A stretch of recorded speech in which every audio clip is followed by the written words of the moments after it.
Hi! Hello all. ఎప్పుడూ నార్మల్‌గా ఇంట్లో వేసుకునే దోసలు తిని తిని బోర్ కొట్టేసిందా? అలా అయితే ఒక్కసారి ఈ దోస బ్యాటర్‌నయితే ప్రిపేర్ చేసుకోండి. సేమ్ హోటల్ స్టైల్‌లో అయితే చాలా క్రిస్పీగా అండ్ సాఫ్ట్‌గా అయితే టేస్టీగా వస్తాయి దోసలు. సో, ఈ దోస బ్యాటర్ కోసం నేను ఏ ఇంగ్రీడియెంట్స్ అయితే తీసుకున్నానో అదే క్వాంటిటీలో అన్ని ఇంగ్రీడియెంట్స్ అయితే తీసుకుంటే మాత్రం దోస అయితే చాలా అంటే చాలా పర్ఫెక్ట్‌గా వస్తుంది. సేమ్ నేను తీసుకున్న కొలతలతోనే ఈ దోస బ్యాటర్‌ని అయితే ప్రిపేర్ చేసుకుంటే 1 వీక్ వరకు స్టోర్ అయితే చేసుకోవచ్చు ఫ్రిడ్జ్‌లో. సో, దీనికోసం నేనైతే ఒక గ్లాస్ మినపగుళ్ళు, 2 గ్లాసులు బియ్యం అయితే తీసుకున్నాను. ఇంకొక టీ గ్లాస్‌కొచ్చేసి సగ్గుబియ్యం, టీ గ్లాస్‌కి పచ్చిశనగపప్పు, ఇంకా కొంచెం అయితే మెంతులైతే తీసుకున్నాను. సో, ఇవన్నీ అయితే మనం ఒక బౌల్‌లో అయితే పోసుకుందాము. సో, ఫస్ట్ అయితే మనం తీసుకున్న మినపప్పు, బియ్యము, సగ్గుబియ్యము, పచ్చిశనగపప్పు, మెంతులు ఇవన్నీ అయితే బాగా కలిసేంత వరకు ఈ విధంగా అయితే మిక్స్ చేసుకోవాలి.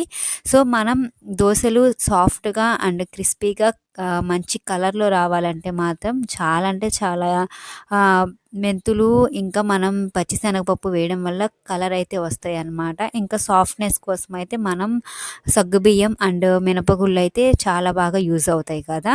సో, ఇంకా నేనైతే ఈ తీసుకున్నవన్నీ ఇంకా నేనైతే మిక్స్ చేసుకొని వాటర్‌లో అయితే నానబెట్టేసుకుంటున్నాను. సో, ఇవి 8 అవర్స్ అయితే ఖచ్చితంగా అయితే నానాలి. సో, ఇలా నానడం వల్ల ఏంటంటే మనకి పిండి అనేది ఒదిగిస్తుంది. ఇంకా మినపగుళ్ళు కూడా చాలా అంటే చాలా సాఫ్ట్‌గా ఇంకా త్వరగా అయితే నానతాయి కాబట్టి ఇంకా చాలా అంటే చాలా క్రిస్పీగా వస్తాయి దోసలు. సో, ఇంకా నేనైతే 8 అవర్స్ అయితే ఇవి నానబెట్టుకున్న తర్వాత మిక్సీ అయితే పట్టేసుకుంటున్నాను.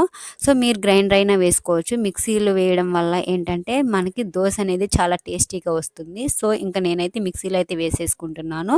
సో, ఈ విధంగా నేను ఇంకా మిక్సీలో అయితే వేసేసుకుంటున్నాననమాట. సో, ఇలా మనం వేయడం వల్ల ఏంటంటే దోస బ్యాటర్ అనేది చాలా త్వరగా అయితే మనకి గ్రైండ్ అవుతుంది. సో, గ్రైండర్‌లో ఏంటంటే కొంచెం టైం అయితే పడుతుంది కాబట్టి నేనైతే మిక్సీలో అయితే వేసుకుంటున్నాను.